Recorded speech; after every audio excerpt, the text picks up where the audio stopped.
Hello বন্ধুরা, সবাইকে আমাদের চ্যানেলে স্বাগত। আজকে আমরা তিরুবনন্তপুরমের বিখ্যাত টেম্পল পদ্মনাভস্বামী টেম্পল দর্শন করার উদ্দেশ্যে বেরিয়ে পড়লাম। আমরা গতকাল কন্যাকুমারী থেকে বাসে করে তিরুবনন্তপুরমে এসে পৌঁছেছি এবং তিরুবনন্তপুরমে বাস স্ট্যান্ডের কাছাকাছি একটি হোটেল প্রতিভা হেরিটেজে স্টে করেছি। আজ সকাল সকাল মন্দির দর্শনের উদ্দেশ্যে বেরিয়ে পড়েছি। যদিও মন্দিরটি আমাদের হোটেল থেকে মাত্র 1.2 কিলোমিটার দূরত্বে, তবুও আমরা একটা অটো করে নেব, তাহলে তাড়াতাড়ি পৌঁছতে পারবো। এই মন্দিরটি একটি হিন্দু মন্দির। তিরুবনন্তপুরম শব্দটির অর্থ ভগবান অনন্তের শহর। এখানে ভগবান অনন্ত বলতে পদ্মনাভস্বামী মন্দিরের দেবতাকে নির্দেশ করে। মন্দিরটি চেরা শৈলী এবং দ্রাবিড়ীয় স্থাপত্য শৈলীর একটি জটিল সংমিশ্রণে নির্মিত। মূলত এটি একটি বিষ্ণু মন্দির। আমরা এখন পদ্মনাভস্বামী টেম্পলে এসেছি। এই হচ্ছে দেখা যাচ্ছে সামনে পদ্মনাভস্বামী টেম্পল। ওই চারটে কালো কালো জায়গা দেখা যাচ্ছে। এই কালো জায়গাগুলো অ্যাকচুয়ালি ওখানে জানলাগুলো বছরে মাত্র 2 দিন খোলা থাকে। যেদিনটা হচ্ছে সবচেয়ে দিন বড়, আর একদিন খোলা থাকে যেদিনটা হচ্ছে সবচেয়ে দিন ছোট। খুলে দিলে ওখান দিয়ে সূর্যের যে যাওয়া সেটা দেখতে পাওয়া যায়। সূর্যটা ওই এক একটা জানলা পার হতে 5 মিনিট করে সময় লাগে, সেটা দেখানো হয় বছরের 2 দিন।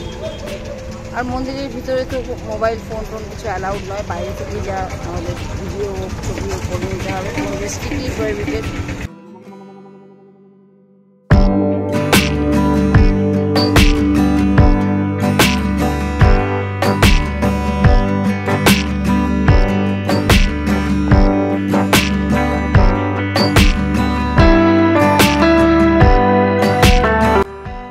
আমরা চলে এসেছি টেম্পলের গেটের সামনে। মন্দিরের পাশেই একটা বড় দিঘি আছে, যেটি দেখা যাচ্ছে এটি টেম্পলের গেট। মন্দির দর্শনের জন্য এই গেট দিয়েই প্রবেশ করতে হয়। বিশাল এরিয়া জুড়ে মন্দিরটি অবস্থিত, যেখানে কোনো ফটোগ্রাফি অ্যালাউড নয়।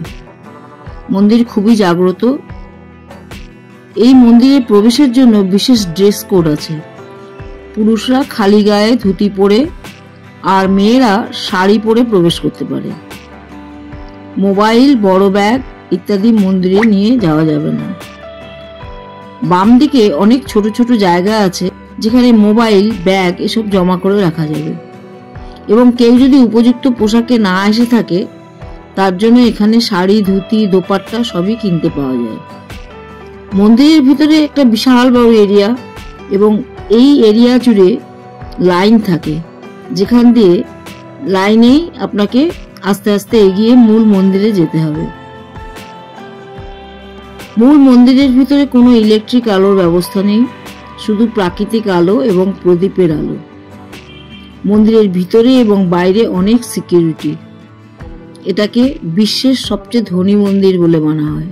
শুধুমাত্র হিন্দু ধর্মের মানুষেরই এই মন্দিরে প্রবেশের অনুমতি আছে। এই মন্দিরের নিচে 6টি গুপ্তধনের কক্ষ আছে। এই 6টি কক্ষের মধ্যে 5টি 2011 সালে আইপিএস অফিসার টিপি সুলতান রাজন খোলার চেষ্টা করেন এবং খোলাও হয়। সেখানে প্রচুর ধন সম্পদ, সোনা দানা, হীরা জহরত দেখতে পান। ষষ্ঠ এবং শেষ গুপ্তধনের ভাণ্ডারটি উনি এবং ওনার টিম কোনোভাবেই খুলতে পারেননি। শোনা যায় এক আশ্চর্যজনক ঘটনা যে উনি নাকি কয়েক মাসের মধ্যেই মারা যান। মন্দিরের গর্ভগৃহে পদ্মনাভ অনন্ত শেষনাগের উপর হেলান দিয়ে বসে আছে। দেবতার ডান হাত একটি শিবলিঙ্গের উপর রাখা। সমৃদ্ধির দেবী লক্ষ্মী এবং পৃথিবীর দেবী ভূদেবী, বিষ্ণুর 2 সহধর্মিণী তার পাশে রয়েছেন। ব্রহ্মা একটি পদ্মের উপর আবির্ভূত হন, যা দেবতার নাভি থেকে বেরিয়ে আসে। দেবতা 12,800টি শালিগ্রামে তৈরি, যা নেপাল থেকে আসে।